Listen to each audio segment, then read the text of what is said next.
আসসালামু আলাইকুম বন্ধুরা, আমাদের মিশন কাপ্তাই লেক এটি দক্ষিণ এশিয়ার সর্ববৃহত্তম লেক, যা সত্যি আপনার মন কাড়বে। রাত 10টা বাজে রওনা দিলাম সায়দাবাদ থেকে, চলে আসলাম সকাল 6টার দিকে। হ্যালো বন্ধুরা, এখন হচ্ছে কাপ্তাই লেক, হচ্ছে রাঙ্গামাটিতে অবস্থিত। অপরূপ সৌন্দর্যের লীলাভূমি রাঙ্গামাটি, উপজাতিদের গড়বাড়ি এবং কি ঝুলন্ত ব্রিজ, সকালে পোলেন পার্কগুলো আপনাদেরকে আমরা ঘুরিয়ে দেখাবো।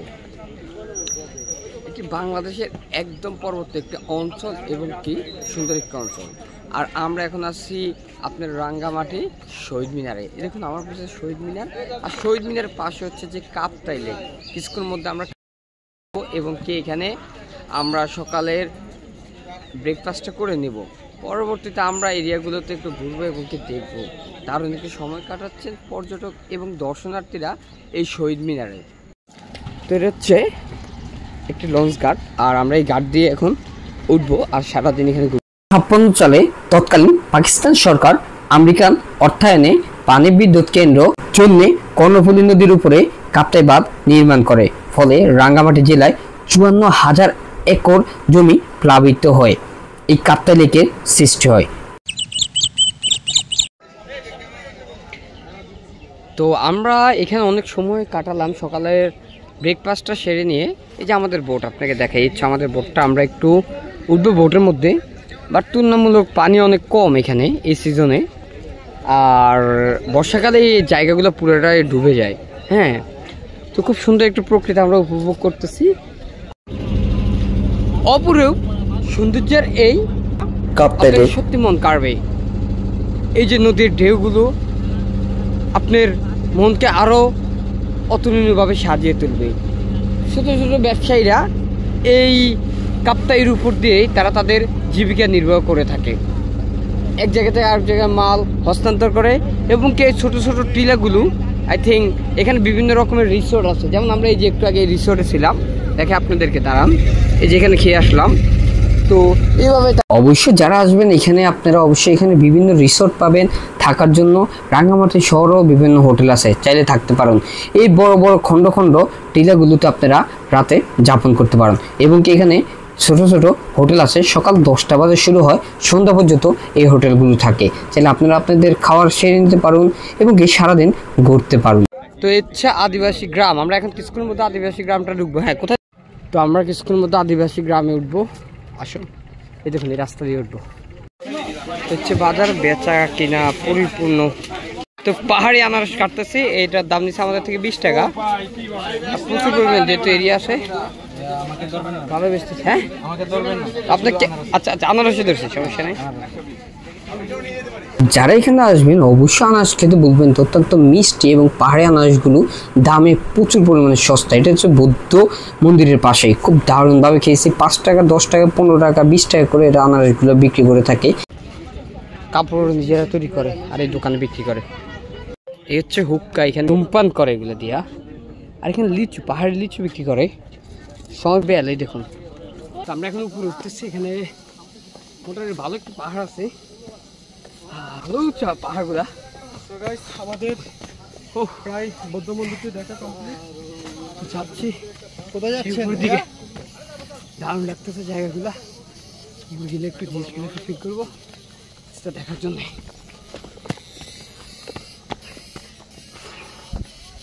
অনেক উঁচা,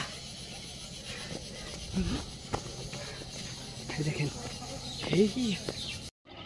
আর এই হচ্ছে বৌদ্ধ মন্দির, এই যে আপনাকে দেখাচ্ছি। ওইদিকে আর যাবো না।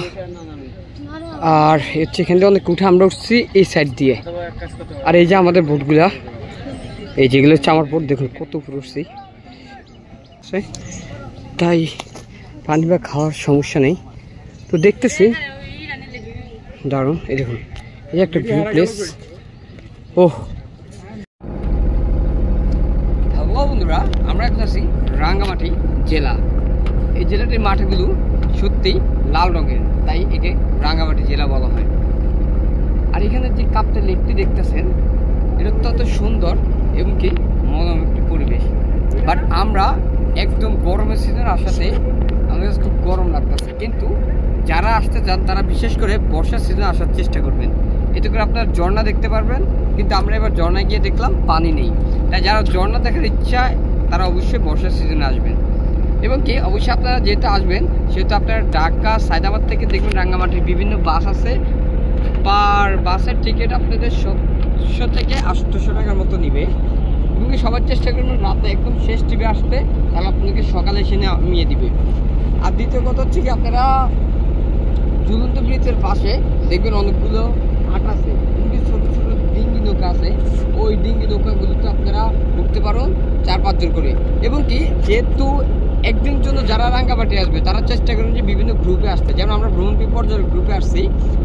আর এই গ্রুপগুলোতে আপনাদের 1300, 1400, 1500, 1600 ভিতরে আপনাদেরকে মোটামুটি তারা ভালো করে ঘুরাবে। তাই বাজেট যাদের সীমিত তারা অবশ্যই চেষ্টা করবেন যে এইসব ইভেন্টগুলোতে আসতে, এতে করে আপনাদেরও টাকা সেভ হবে এবং কি ঘুরে আসতে পারবেন।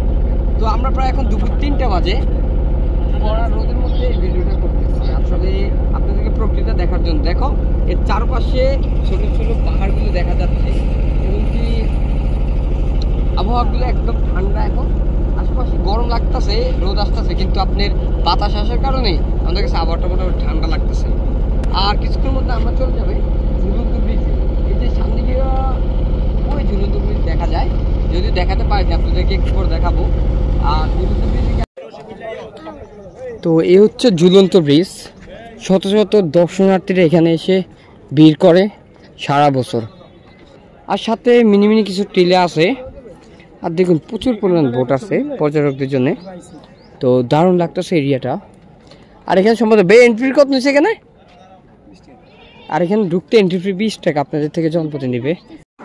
কাপ্তাই লেকের বিচ্ছিন্ন দুই পাহাড়ের মধ্যে সম্পর্ক গড়ে দিয়েছে রঙিন এই ঝুলন্ত সেতু। এই সেতু দাঁড়িয়ে কাপ্তাই লেকের মনোরম দৃশ্য অবলোকন করা যায়। ব্রিজের এক পাশে পাহাড়, অপর পাশে শিশুদের বিনোদনের জন্য রয়েছে দোলনা ও খেলনার বিভিন্ন সরঞ্জাম। এই হলো সে ঝুলন্ত ব্রিজ। কেন ঝুলন্ত ব্রিজ নাম দিয়েছে নিজেও জানি না, কারণ এখানে 2 থেকে 4টা বড় বড় খাম্বা ফিলার আছে। সো দেখুন এই যে মানুষজন। আর আপনাদেরকে আমি যে কথাটা বলছিলাম যে এই দেখুন এই যে এই বোটগুলো আপনারা চাইলে ভাড়া নিতে পারেন ঝুলন্ত ব্রিজের সামনে থেকে। যারা 6 জন 7 জন বা 3-4 জন আসবেন তারাও এখান থেকে ভাড়া নিতে পারেন। এই যে দেখুন এই যে এখানে।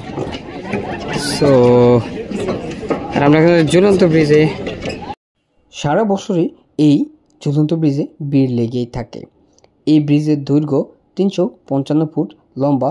ঝুলন্ত ব্রিজ উল্লেখযোগ্য রাঙ্গামাটির ভ্রমণে আসা সকল পর্যটকদের সিম্বল অফ রাঙ্গামাটি হিসাবে খ্যাত ঝুলন্ত সেতু দেখতে আসে সকল দেশি বিদেশি পর্যটক। এই হচ্ছে গাব, দেখুন জঙ্গলি গাব। এগুলো আগে ছোটোবেলায় প্রচুর পরিমাণে খাইতাম। এই যে এখন এখানে কেজি 100 টাকা করে বিক্রি করতেছে, পার পিস 10 টাকা। আর এগুলো হচ্ছে পাহাড়ি আম। তো দারুণ। আর দেখুন একটা দেখাই, এই যে এখানে হচ্ছে আনারস বিক্রি করে পাহাড়ি। দাঁড়ান দেখি যায় কতটুকু।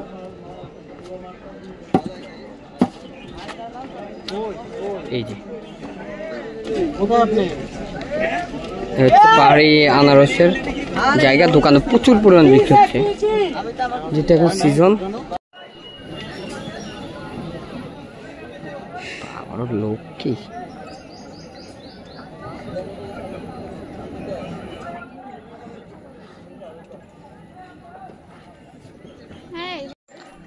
তো ঝুলন্ত ব্রিজে সবচেয়ে ভালো লাগার বিষয় হচ্ছে এখানে বিশাল বড় একটি ঐতিহাসিক বটগাছ আছে। আর এই বটগাছের নিচে আপনি শীতল ছায়া পাবেন এবং কি পাশে পাবেন উপজাতিদের বিভিন্ন তৈরি করা সামগ্রী, জিনিসপাতি, যেমন প্রিয় ব্যক্তিদের জন্যে। আর এ হচ্ছে সেই তাল গাছ, সত্যি দারুণ। একদম ঝুলন্ত ব্রিজের পাশে এই যে এখানেই ভাড়া দেওয়া হয় বোটগুলো। আর আমরা ঝুলন্ত ব্রিজ শেষে চলে গেলাম পোলোয়েল পার্কে, যেটি রাঙ্গামাটির সবচেয়ে আকর্ষণীয় জায়গা। তাই সন্ধ্যা নামার আগেই আমরা চলে আসলাম পোলোয়েল পার্কে। এবং কি এটি পুরো একটা ব্লক করা লাগবে, এত বড় এত সুন্দর একটি পার্ক। তারপর যতটুকু পারি দেখায়, আসুন। তো বন্ধুরা আমরা এখন আছি পোলোয়েল পার্কে। এখানে ঢুকতে জনপ্রতি 40 টাকা করে নেই। এখানে মোটামুটি ভালো একটা ঝুলন্ত ব্রিজ আছে এবং কি এখানে থাকার জন্য আছে রিসর্ট, খাওয়ার জন্য আছে হোটেল, সব মিলিয়ে খুব দারুণ একটি জায়গা। দেখুন এই যে বর্ষার সিজনে যে আমার পিছনে যে জায়গাটি দেখছেন, বর্ষার সিজনে এই জায়গাটায় মানুষ দেখলে খুব দারুণ লাগে এবং খুব ভালো ছবি আছে, কিন্তু গরম সিজনে এখানে একদম পানি নেই, তাই শুকিয়ে আছে। এবং কি এ হচ্ছে লাভ পয়েন্ট। আর এখানে সাধারণত সবাই দর্শনার্থীরা ছবি তোলে। আর এখানে বলা হচ্ছে যে যারা রিলেশনে আবদ্ধ থাকতে চায় তারা এখানে একটা একটা করে তালা ঝুলিয়ে রাখে। কফি শপ আছে, এই রেস্টুরেন্ট। ওনারা সাথে একটু যোগ করছে এই বোটগুলো, যেগুলো আমরা মহামায়া লেকে দেখে থাকি। এখানে ওনারা ঘন্টায় আপনার 20 টাকা, মোট এক কথায় প্রায় জনপথে 100 টাকা করে নিয়ে থাকে। তো চাইলে যে কেউ সময় নিয়ে আসলে অবশ্যই এখানে উঠতে পারুন, ভালোই লাগবে। বিকেল একদম শেষ টাইম, তাই আবহাওয়াটা খুব ঠান্ডা এবং শীতল, তো ভালোই লাগতেছে দেখুন।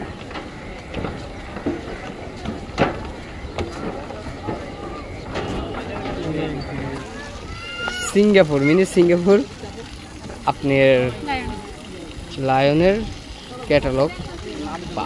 এই হলো সবচেয়ে সুন্দর জায়গা, যেটি বর্ষাকালে আরও দারুণ করে তোলে। এখানে ছবি পুরো কাপ্তাই লেকের ভিউটা আপনি চাইলে দেখতে পারেন। পলের পার্কে আপনারা অন্যান্য সুবিধা পেয়ে যাবেন। চাইলে এখানে সকাল দুপুর রাতে যে কোনো মুহূর্তে এখানে খেতে পারুন এবং কি সুইমিং করতে পারুন, এবং কি এখানে ছোট শিশুদের জন্য খেলনার রাইডগুলো আছে, খেলতে পারুন। বিমান রাইড আছে, ট্রেন রাইড আছে, মেরাগো রাইড আছে, এবং কি 90 মুভি ও এয়ারকিং রাইডে আপনারা ঘুরতে পারুন। দারুণভাবে কৃত্রিমভাবে ওনারা ঝর্ণা সাজিয়েছে, কৃত্রিম পুরো ঝর্ণাটা। আর এখানে দেখুন সুইমিং পুল এখানে ওনারা ব্যবস্থা করছে, যাদের ইচ্ছে তারা চাইলে গোসল করতে পারেন এই সুইমিং পুলে।